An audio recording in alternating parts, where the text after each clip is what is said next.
The story opens in the unexplored regions of South Korea, a place shrouded in mist where few dare to tread.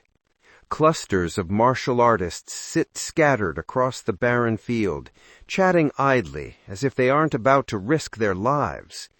Among them, one man looks lost, confused eyes darting left and right, clearly his first time on an expedition like this. An older man, the type who's seen too many battles and lived to laugh about them, strolls up with a steaming cup of tea. He grins. "First time here, kid?" The young man hesitates, taking the cup with both hands. "Yeah, I've been inside dungeons and portals before, but a place like this, never. Feels like my guts are tying themselves in knots." The old man chuckles, a rough, broken laugh. Good laugh. Terrible timing. When his laughter fades, his tone turns serious. These lands have been abandoned for centuries, filled with monsters that refuse to die. Some say creatures from the ancient era still wander here. He lowers himself beside the nervous martial artist, the air thick with tension and cold wind. The young man, trying to shake off his unease, suddenly remembers something. Wait, isn't our expedition leader from the prestigious Lee Martial Clan? I heard he's the clan leader's brother. That means he's got to be insanely strong, right? The old man glances toward the corner, then smirks. Strong? Oh, you mean him? The camera pans, revealing our man. Mid-40s, shoulders slumped, eyes dim. A man carrying the weight of a lifetime. The old man exhales. He's no special hero, just a bastard son cast out for being too weak. They say the Lee clan exiled him years ago. Cut to the man, Lee Cheol, sitting apart from the others, exhausted, hollow-eyed. He looks less like a warrior and more like someone who's already surrendered his life. The narration continues. Lee Cheol, 9th son of the Lee Martial Clan, an illegitimate heir, deemed worthless. He barely reached the 7th martial level, and that's where he's been stuck for years. Tell me, how do we trust someone like that to lead an expedition? Before the conversation can deepen, a figure dressed in black approaches. "Expedition leader," he calls out. "It's time to move." Cheol lifts his head slowly. His voice is quiet, heavy. "All right, let's go." The scene shifts. A long trail of martial artists follow Lee Cheol into the wilderness, but Cheol's steps grow slower, heavier. Something feels wrong. He can't explain it, just a gnawing unease deep inside. The presence of the Black Sphere Corps, elite protectors of the Lee clan, should have reassured him, but instead it only makes the dread worse. Why do I feel like I'm walking toward my own grave?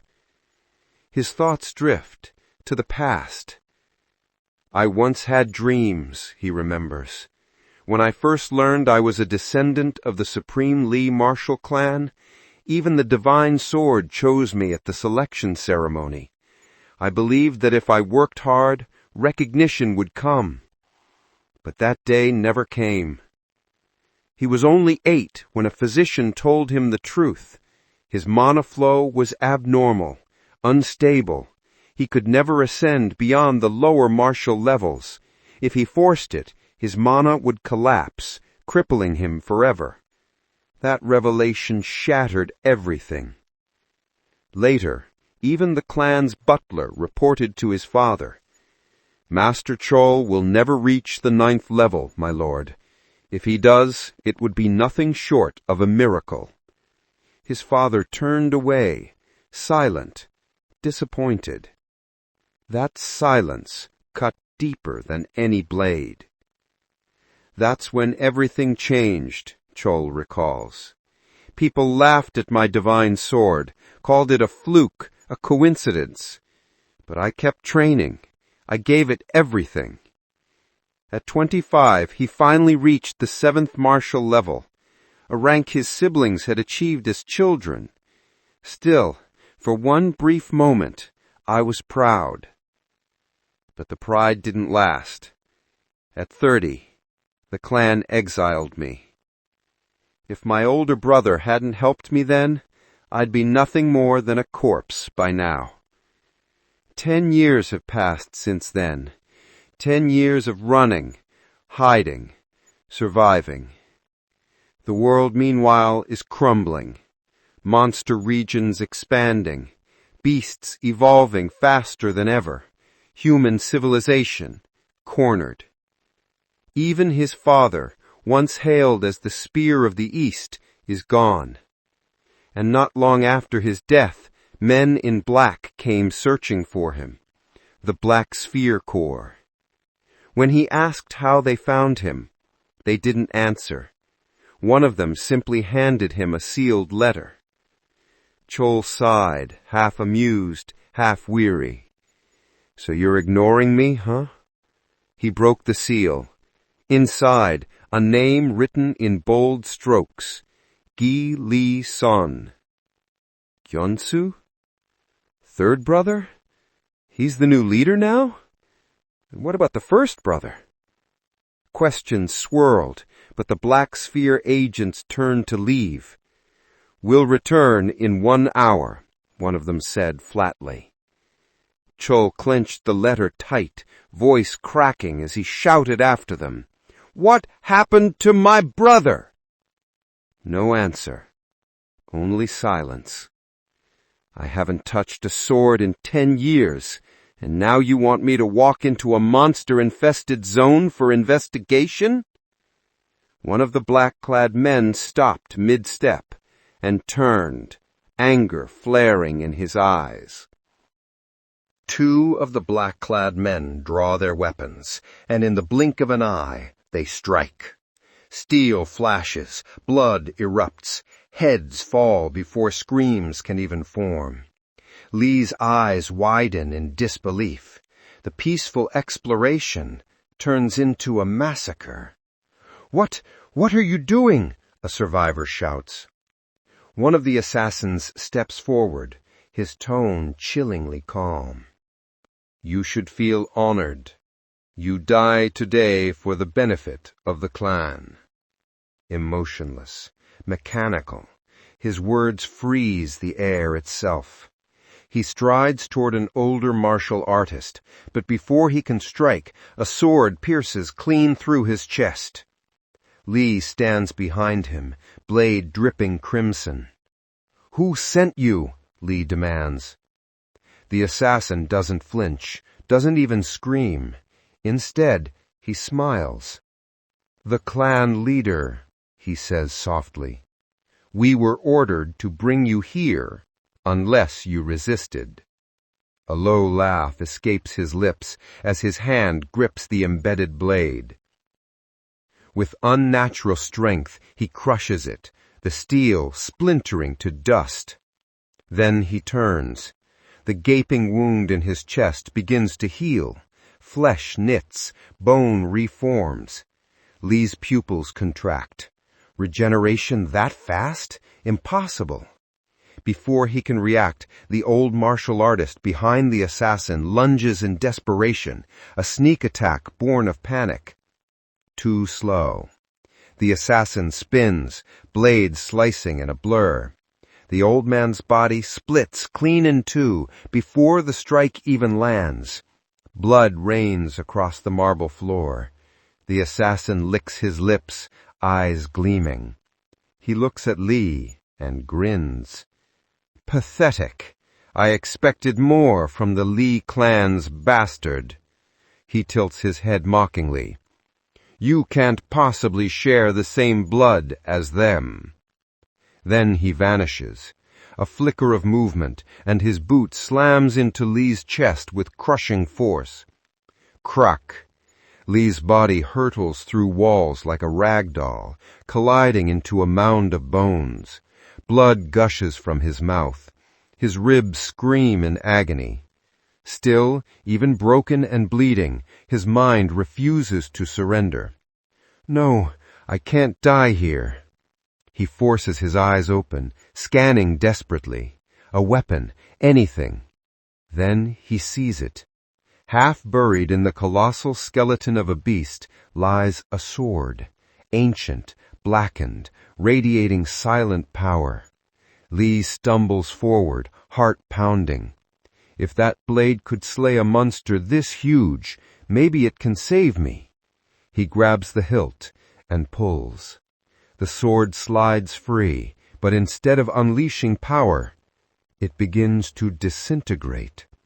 Dark smoke seeps from its edge, swallowing the steel until nothing remains. Lee's breath catches in his throat. Why? Why?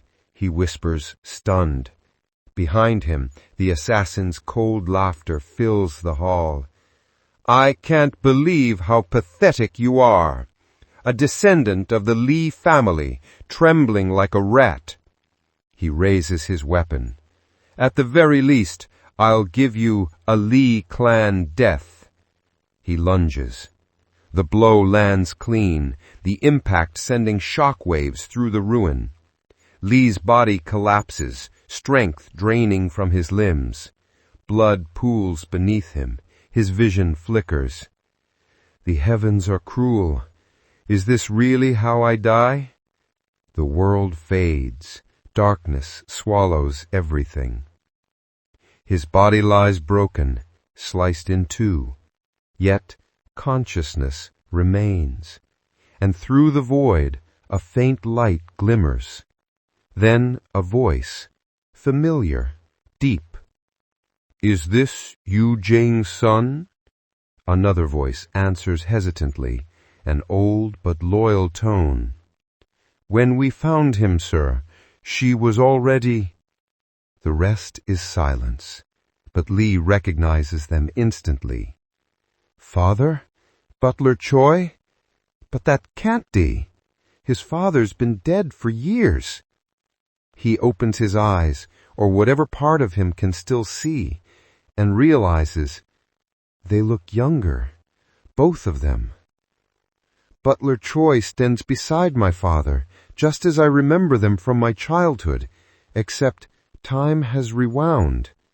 He reaches out, his broken form pushing toward them, whispering softly, Father, Butler Choi. And the light grows brighter. Lee blinked, then he froze. Two tiny hands hovered in front of him, hands that weren't just small, but unmistakably his own. My hands, they're like a child's. Shock gripped him. Confusion churned through his mind like a storm. What just happened? Didn't I die? Wasn't that supposed to be the end? Is this the afterlife or a flashback? He looked around. Everything felt real, too real for a mere memory.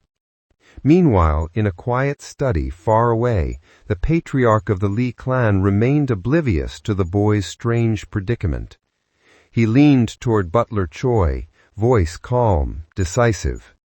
This one, for the boy's childhood, I have decided a good name. From now on he shall be called Young. Lee is already taken by another lineage. He paused, considering the boy's future. Assign him a handmaiden, just like the others, and for protection, send shadow assassins. Yes, the same ones guarding my other children. Ensure he also participates in the steel selection ritual alongside the 8th child. Butler Choi hesitated. Sir, is he ready? He's far too young. And the 8th child, Young's sister, she's a few months older than him. Petriak's expression softened, but only briefly. This doesn't matter, he said simply. Alone in the room now, Young exhaled. As expected, his father's pressure was still insane. Even after all these years, he hadn't changed. He mulled over the conversation, realization creeping in. No way. This is real. I've traveled back into my past. A few months later, the Lee clan's steel selection ritual arrived, a day that revealed the child's potential when a weapon chose them. Young, barely a boy, was dressed impeccably, yet stiff and uncomfortable. A soft voice reached him. "You're well dressed, and you don't cry in a new environment. How mature." It was his maid, Monagawa, or as he would call her, Moon. She lifted him gently. "I trust you'll perform well today. Your future, it's bright." He pressed his small hand over her mouth, embracing her tightly. A messenger arrived, announcing, "Preparations are complete, young master." Moon nodded, voice soft but firm. "Shall we proceed?" The scene shifted, back to Petriac, his father. Butler Choi informed him, "All preparations are done, sir." Petriac turned smoothly. "Good. Let's proceed." A line of maids followed him, carrying Young and his sister through the grand gates of the Lee clan estate. The arena stretched before them, vast, silent, brimming with observers. Martial artists from great families, elite warriors, and dignitaries crowded the stands.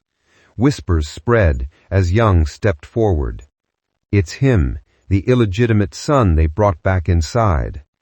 Eyes narrowed, curiosity and disdain mixed in the air. The matriarch appeared, the stepmother, Black Haven, seated with Minister Lee John. 2 older brothers were present, first child Lee Ming-jong and third brother Lee Gang-song. John's gaze fell on Young. "He's tiny." Ming-jong scoffed, voice dripping with disdain. "I don't recall any of us participating at this age. Remember this one well. The firstborn of our family should keep an eye on him." Gang-sung, the third brother, remained silent, expression cold and dark. Where did this little one come from, he thought. A deep unease settled over him. Petriac raised a hand, signaling the start of the ritual. "Bring Hua here." Hua, the 8th child, Young's sister, was brought forward. Petriac drew a small knife, making a precise cut on her palm. Hua's scream pierced the hall. From the droplet of blood, magical threads formed, weaving their way to a sword. The crowd gasped. It's the ivory sword, relic of the utmost prestige." The sword glimmered, majestic, untouched by generations.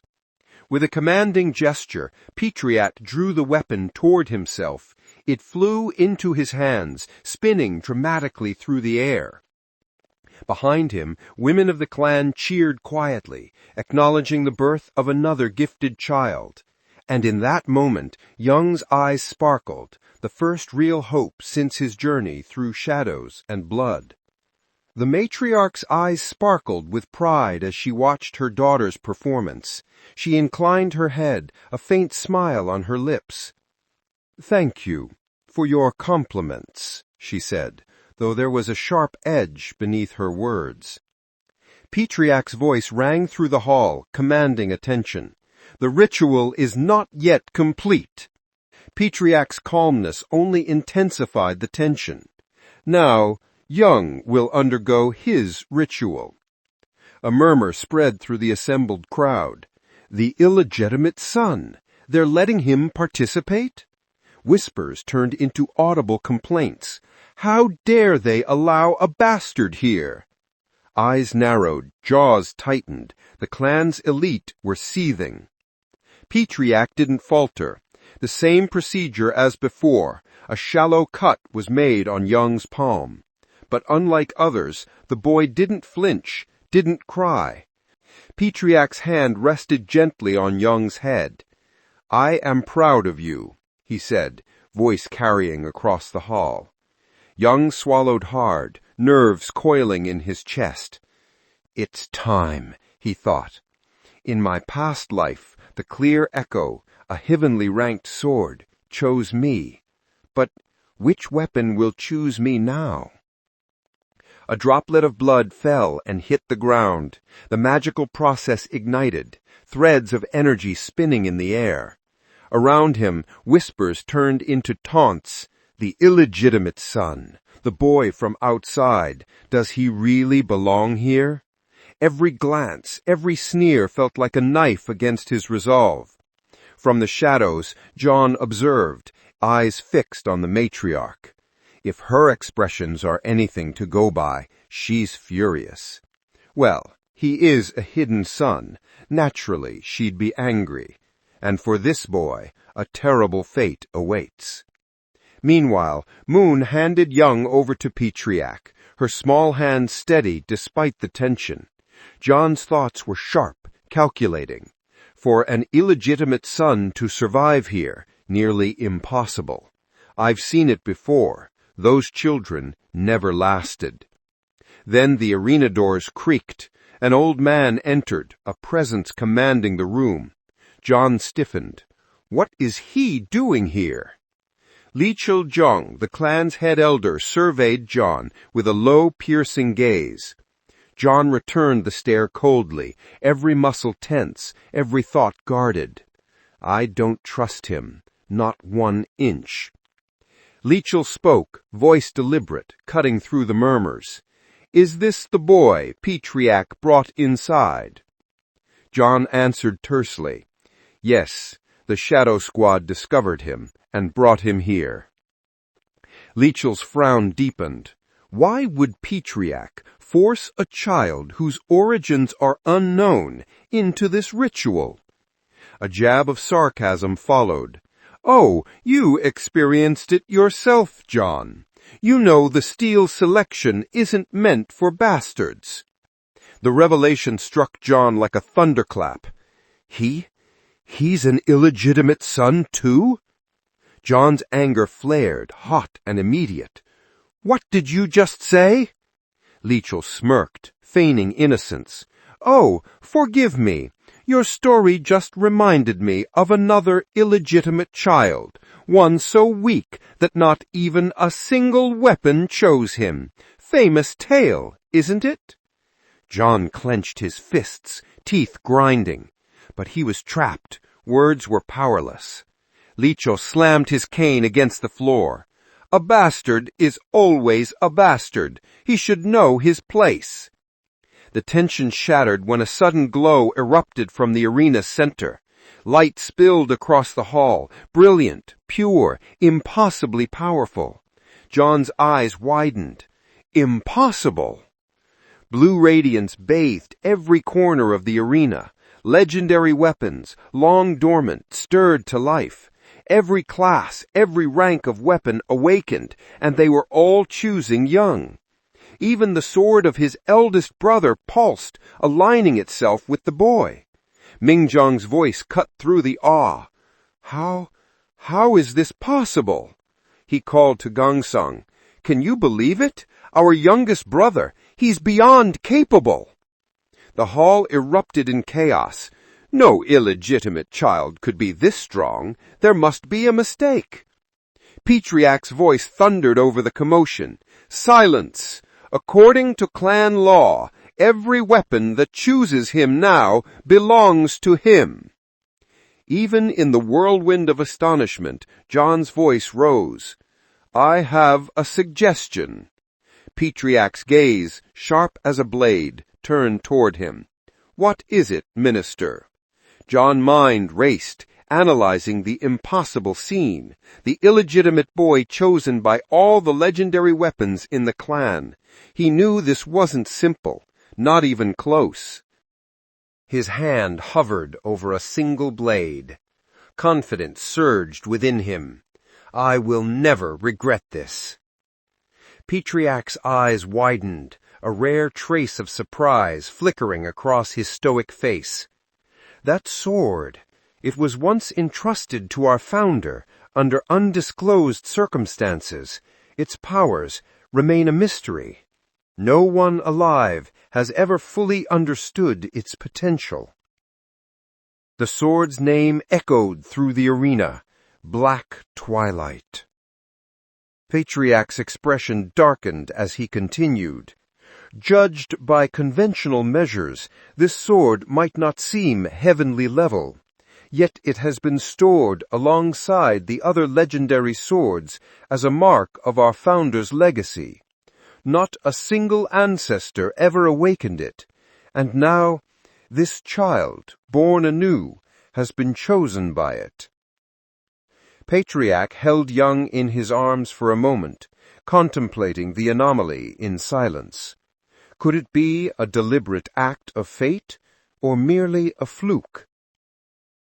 Then, with authority and clarity, he proclaimed to the hall, "By the will of the sky, Young has chosen Black Twilight. Thus the ritual concludes." A murmur ran through the crowd, but the matriarch's voice cut sharply through the tension. "Li Young, a bastard child. If he stands in our way, he will be a tremendous obstacle. And if he truly interferes with my plans, there will be no choice but to remove him." 9 years later, afternoon training grounds. Young, now 9 years old, called out to his nanny, "I'm going to my afternoon training now." She followed, insisting, "Please let me come along." The streets were quiet, the wind carrying the faint echoes of distant training.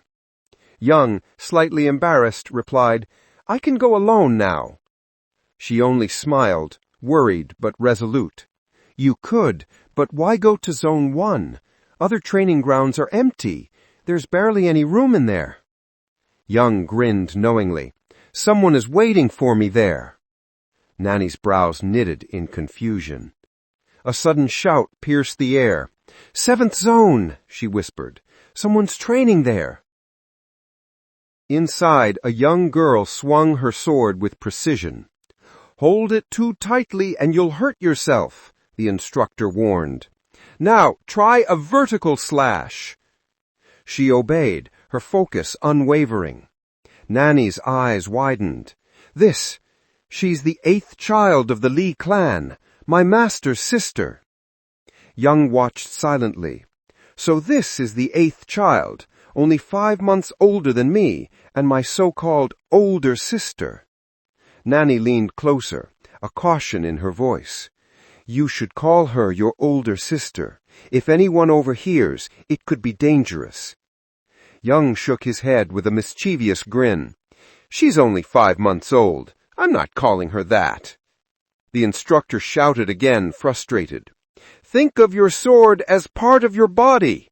Control it without hurting yourself."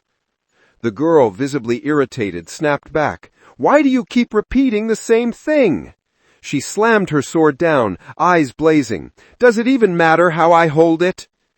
The instructor, flustered, stammered, I only meant for your own good, young lady." He took a deep breath, regaining composure. "Calm down and try again. I have faith you will succeed this time." The girl pouted, annoyed but determined. "Fine, but if anyone calls me a witch, I'll bite back." Young chuckled silently, watching his sister train, unaware of the full trials that awaited them both. Nanny's voice trembled as tears fell. "I'm sorry. I couldn't raise you properly. Because of my shortcomings, I couldn't take care of you the way I should have." She paused, eyes brimming with regret. "Li Yong, Hua has had good food and care since childhood. I failed you." Young looked at her gently, shaking her head. "Seriously, how many times must I tell you? Everything you've done for me, I'm grateful beyond words. And please, don't start crying again." Her tears only intensified, and she wept harder. Young, with a small smile, added, "And besides, I don't need people like them." He was thinking of his older sister. These kinds of people only succeed because the Martial Lee Clan backs them. But I already have a capable teacher. I don't need to worry. The historical training ground. The camera shifted to the training zone. Young's voice narrated. This training ground is old, ancient even. It's more of a historical site now than a mere training area. Yet, there's a reason I came here. He approached a heavy wooden door. Slowly he pushed it open, revealing a room lined with ancient weapons, each resting silently, brimming with past battles and untold histories. His eyes fell on a single sword. There it is. I found it. He lifted it with care, fingers brushing its hilt. Should I use it today? The weapon awakens. As he stepped toward the main arena, Young reflected. Coming back 9 years later, everything has changed. But of all the surprises, the one that struck me the most was this, my new ability. Blue energy radiated from his body. Black smoke curled from the sword. I can now see a weapon's past memories. Within this illusion, an instructor appeared, commanding Young and the others, strengthen the basics, follow my instructions precisely. Young practiced, moving with focus, observing the memories of the sword's previous wielders. The older the weapon, the more incredible its power.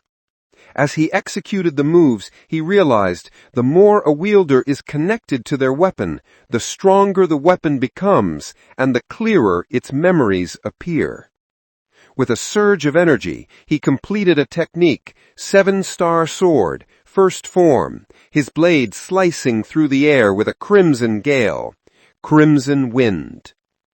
After landing the attack, he exhaled satisfied. I've finally mastered the 7-star sword. Over the past 2 years, I've studied the memories of every weapon in this hall. A familiar presence. Young sensed someone behind him and turned. Standing there, smiling, was John, his uncle. Very good. After all these years, I have finally seen a perfected 7-star sword. Young's eyes widened in surprise. John continued, hand resting gently on Young's head. You don't need to be so formal. I'm proud of you. You come here every day to train, even under discrimination from your siblings. Young bowed slightly. I'm safe, Uncle, and I still belong to the Martial Lee Clan's bloodline. I'll prove myself, through my sword and my strength. John chuckled, pleasantly surprised. This child... He should not even exist as a bastard, and yet he's exceptional. Changing the subject, John said cautiously, You're old enough for your naming ceremony now. Though I'm late, I would like to be your teacher for it. What do you say?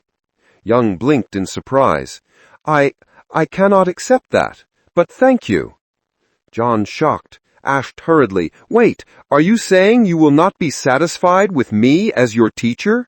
You cannot see me as your mentor? Young shook his head nervously.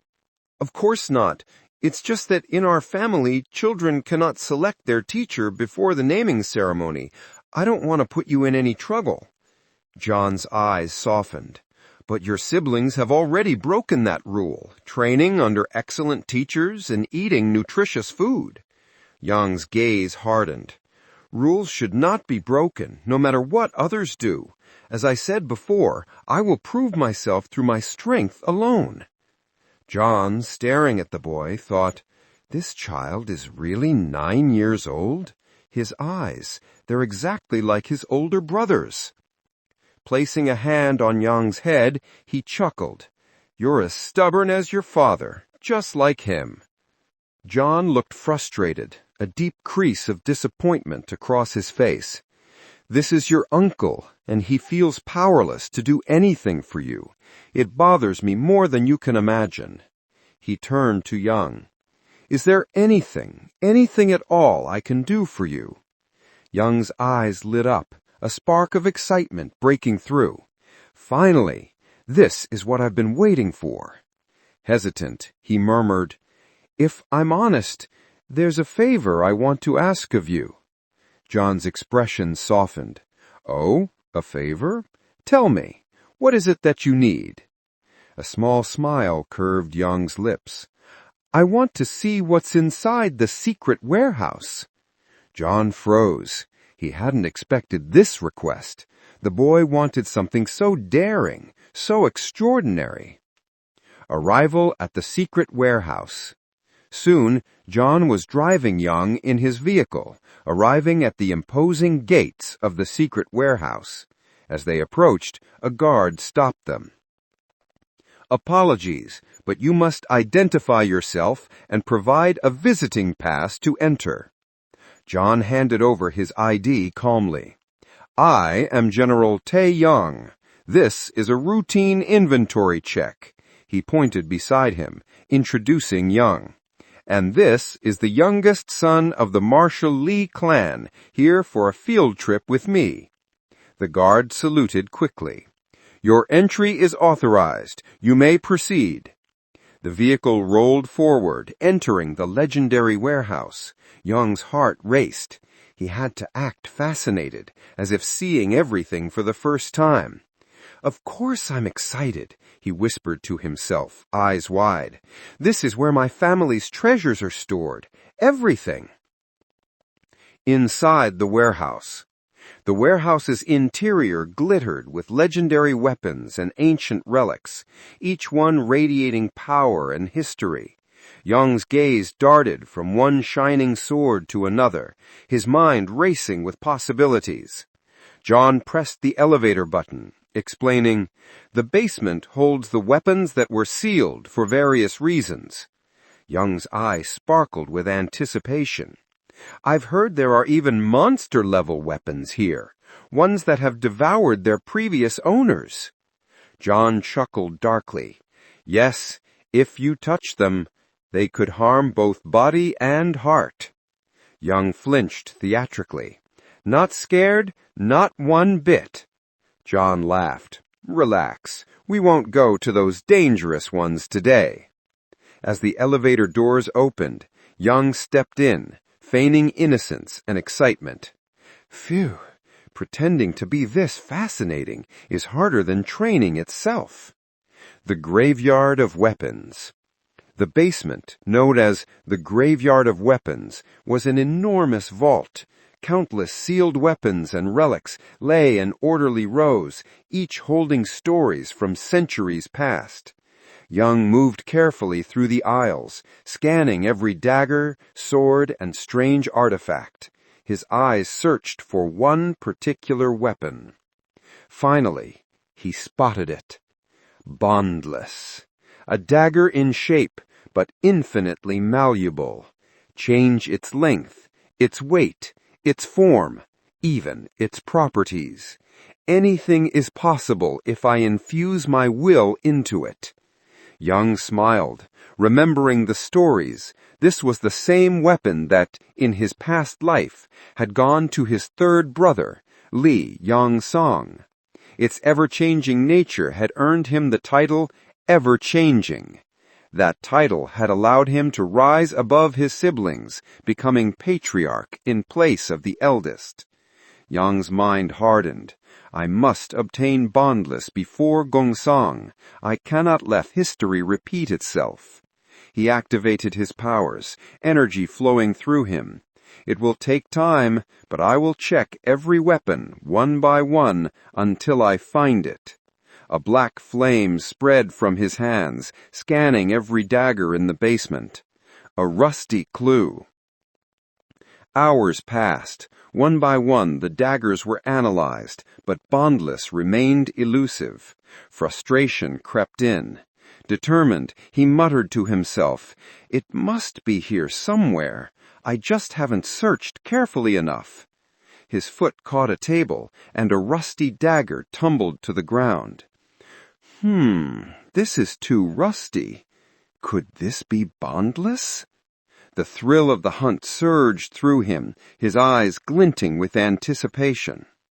Young's jaw dropped. He couldn't believe it. One strike, one single strike, and the beast fell. Where had the martial artist gone? His eyes scanned frantically. Then he found him, standing calm and lethal, sword raised.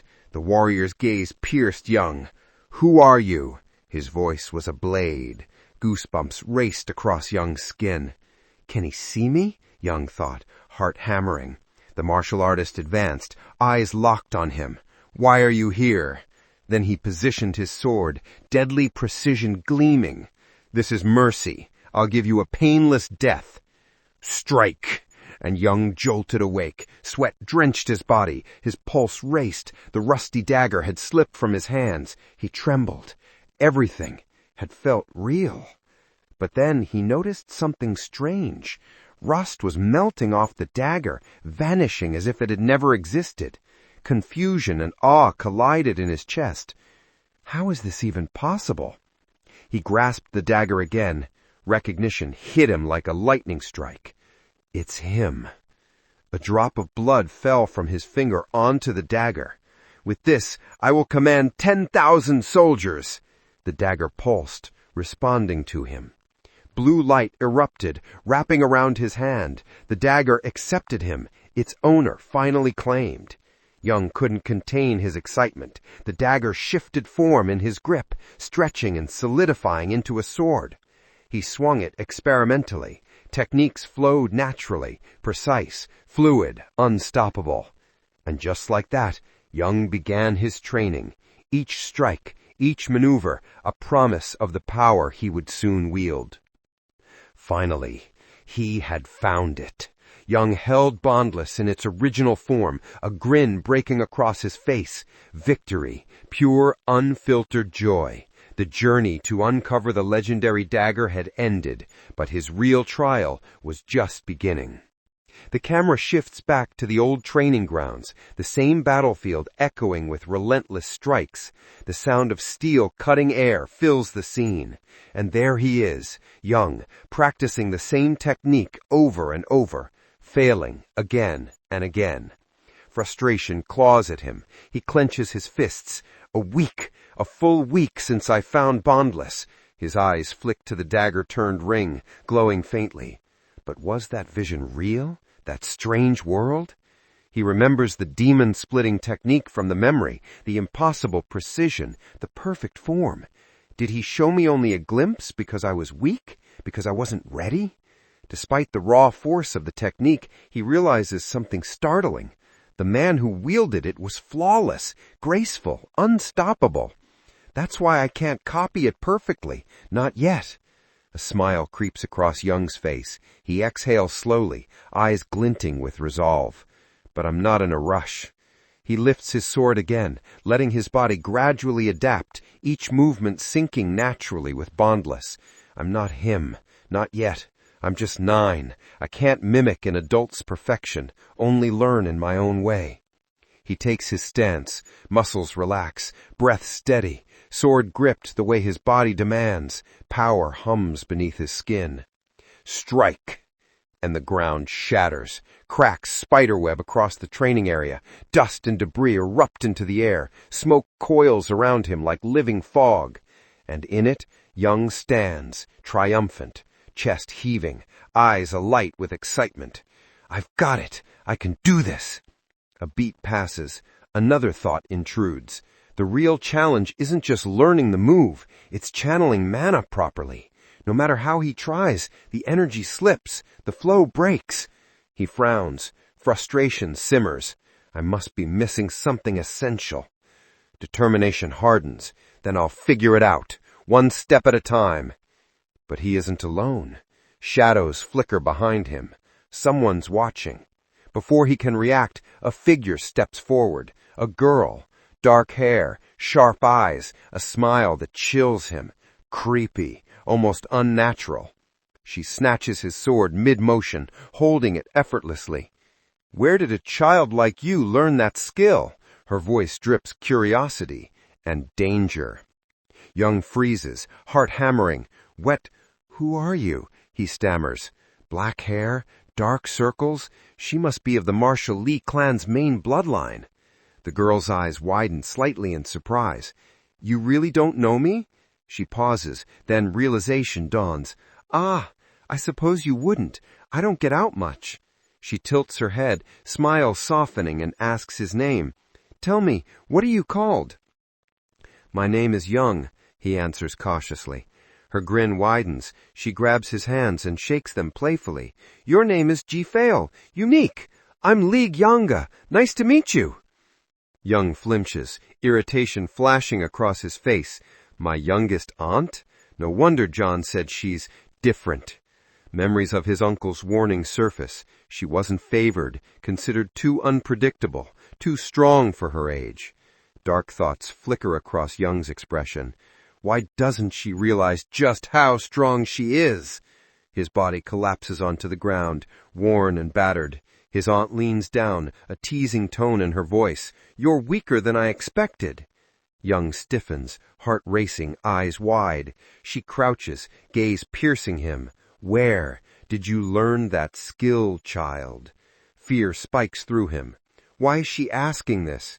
Her words come soft, but precise. That technique you just used is an unearthly ancient martial art. I have a deep obsession with ancient techniques. Young swallows, trembling, realizing that the path he's on is bigger than him. The stakes and the history are alive, watching, testing him. And somewhere deep in his chest, excitement flares. Then I'll master it, no matter what. I'm curious, she said, eyes sparkling with excitement. That's why I'm asking you. Her energy was contagious. Young watched as his aunt reached for something and pulled out a book. A gift, she said, handing it to him. Young blinked. A gift? He accepted it cautiously, flipping open the pages. The handwriting twisted and curled, difficult to read, almost intentionally. But as he scanned, he realized this wasn't just a book. It was a compendium of mana techniques, ancient, forbidden, and powerful beyond modern comprehension. Not just mana, martial arts too, techniques so advanced the levels alone made his head spin. All those rumors about my aunt, maybe they weren't lies after all. Wait, what is this? Young asked, eyes wide. The aunt's grin stretched impossibly wide. You mean this part? Oh yes, that's an ancient mana technique. Back in the old days we didn't use mana circles, only mana paths as the foundation. Young froze, mind spinning. Wait, mana paths? Not stored in the heart like modern techniques? Just because we have modern methods doesn't mean the old ways are trash, she continued, voice full of reverence. Old techniques could surpass what we use now, even if records are scarce. Young blinked. She's talking about Bondless's technique, isn't she? His pulse quickened. He raised his sword, centering himself. Deep breath. Focus. Mana coursed from his heart into every fiber of his body. No more mana circles. This time, only the paths. Eyes snapping open, he whispered to himself, This is it. The mana utilization technique I couldn't grasp before. The one that old master used, now it's mine. Strike. The blade blazed with raw energy. The attack tore through the training ground, stronger than anything before. Smoke, dust, and power erupted in every direction. His aunt gasped. Young's chest heaved. Exhilaration, disbelief, triumph. I did it, he whispered, almost laughing. It worked. But before he could savor the moment, his aunt lunged forward, grabbing his arm.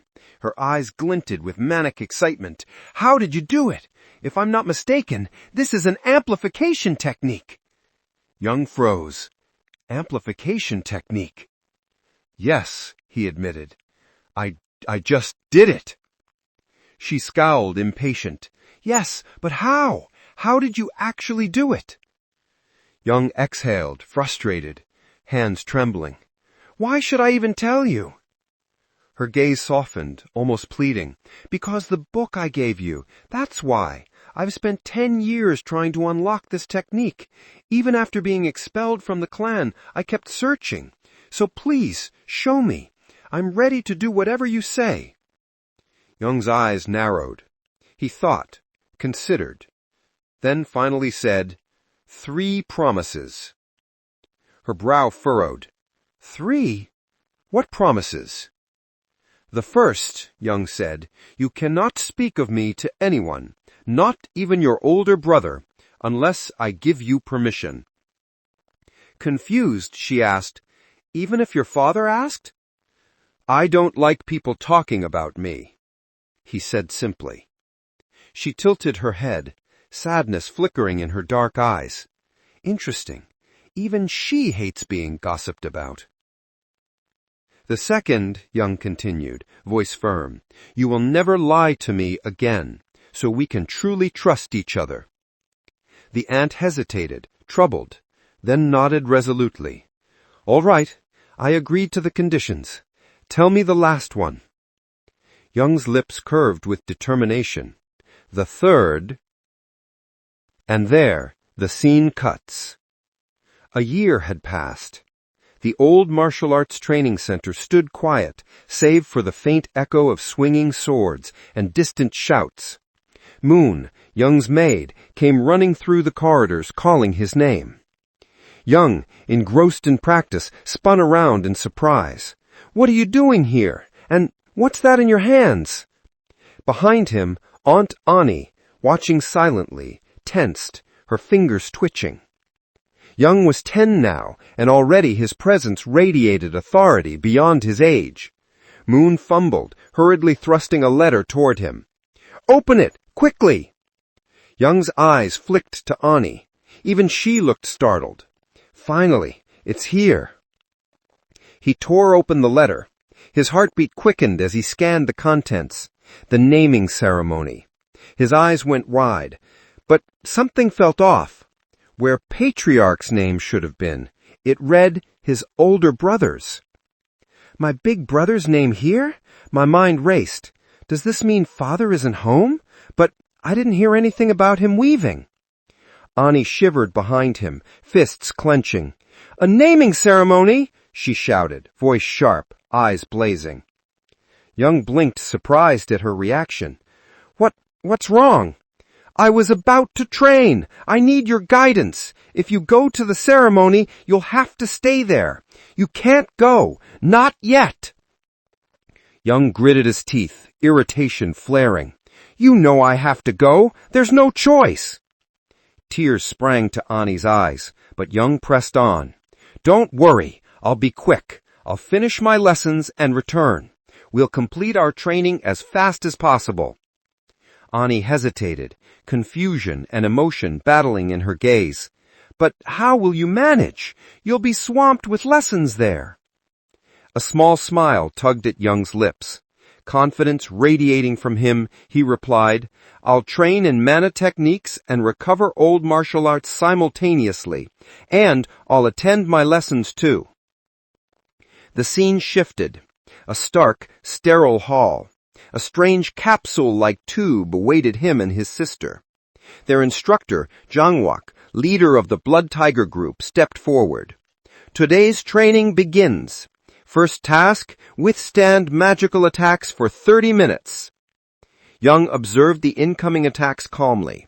Using his mana technique, he deflected each assault effortlessly. Jangwak's eyes widened. I thought Nine's son would fail, but this child... Young's gaze, sharp as a blade, met the instructor's. Inside, his mind was a whirlwind, testing his limits, comparing his strength to his sister's. I'll surpass her. I'll surpass everyone. Jangwak clenched his fists, muttering under his breath. I'll focus. I'll give him the best training I can. He's extraordinary. The test ended. Young stretched, irritation flickering in his eyes. What a crazy family. Tiny kids thrown into a tube to dodge magic attacks? Who even comes up with this? Before he could relax, a sudden movement behind him, an attack stopped him cold. His sister, fierce and angry, lunged at him. You! I need to talk to you! Young grabbed her wrist, stopping her mid-motion. What do you want? Her face twisted with anger and superiority. Watch your words. You know you're illegitimate, and I'm the legitimate heir. I'm older, and I'm telling you, you'll listen. Young's mind screamed, I can't deal with this right now. But she didn't relent. She attacked again, shouting, "Don't ignore me!" Young's eyes narrowed, recognizing the flow of mana in her attack. Mana technique. She's using it. He dodged effortlessly, heart steady. Then, with swift precision, he grabbed her by the collar, his voice cold, unyielding. "If you want to cry, go. Go to Mother's arms and do it there." "I'm already busy. Don't bother me." With that, Young walked away, but as he moved, a voice called sharply behind him, "This is all your fault! Everything that happened at the steel ritual ceremony is because of you!" Young froze mid-step. His sister, furious, continued, voice trembling with anger and frustration. "You're always compared to me. Why don't you just stay out of sight like the other illegitimate children? Why can't you be invisible? Why are you different? It's not fair. I can't sleep at night. I can't even eat properly. I'm always training while you were born talented. I never asked for this." Before she could say more, her hand shot up to cover her mouth. Realization dawned. She had almost said too much. Young's eyes softened slightly, but his tone remained blunt. "Seems like blaming others is fun for everyone, huh? But what can I do? As you said, I'm an illegitimate child. That means I can't blame anyone." He didn't pause. "If you can't sleep, then don't sleep. If starving yourself could make you equal to me, then don't eat. If you don't like me that much, then surprise me and push me away. You can beg me for forgiveness, but that's just how our family works." Hua's face twisted in rage. "You arrogant you!" She spat, her voice echoing through the hall. "Fine. At this naming ceremony, I'll perform better than you, and I'll make sure you beg for forgiveness." 8. Young turned back, a sly smile forming. "Is that so? I'll be waiting." The scene shifted. A special hall, reserved only for the direct descendants of the family. It was here that the matriarch of Young's clan and Hua's mother, his stepmother, appeared. Their presence caused the other members to cower. "Get out of here," his stepmother commanded, her voice sharp with authority. "I need to speak with my daughter." Inside the hall, Hua trained with intensity. Her mother's voice cut through the air. "What are you doing?" Startled, Hua froze. I was training," she stammered, shrinking slightly under her mother's gaze. "I heard you lost," her mother said sharply, anger flashing in her eyes. "Didn't I teach you how to handle your rivals? I'm disappointed in you. If you don't want constant scolding, stop acting like this." Hua's face fell, but she quickly composed herself. "It's not because I lost. I'm training because I want to. I want to surpass him." Her mother's eyes darkened. "So you're motivated by a child." Hua went silent. Her mother's voice cut through again, stern and commanding. "Remember, you are a legitimate descendant of the Lee clan. He is not.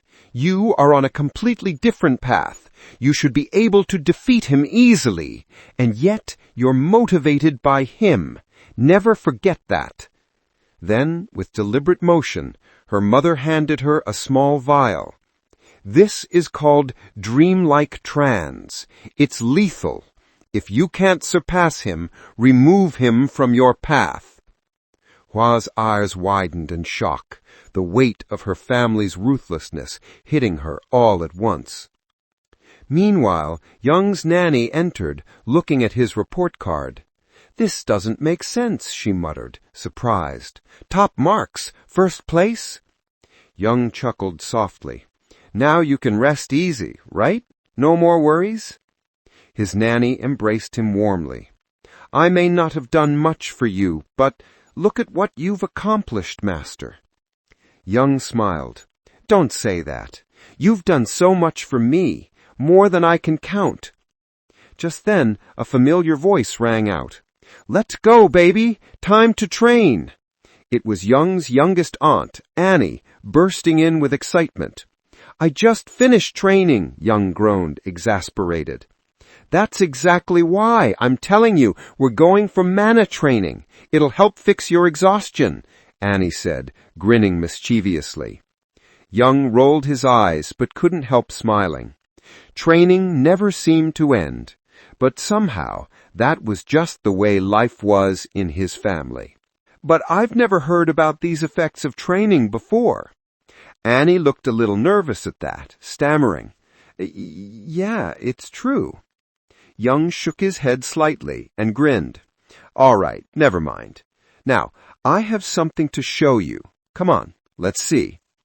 Annie looked confused at first, but her surprise quickly turned into awe as she realized what Young had accomplished.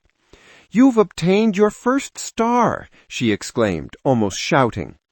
It was then revealed that Young had claimed his first mana circle, his first arc, a significant milestone in his training. Normally, a person would need to pass through 3 stages of mana art. Iron body stage, where the body is strengthened like iron. Chi stage, where one learns to control and transform their mana. Extraordinary ability stage, where one gains supernatural abilities, beyond dominance, and can truly perform at an extraordinary level.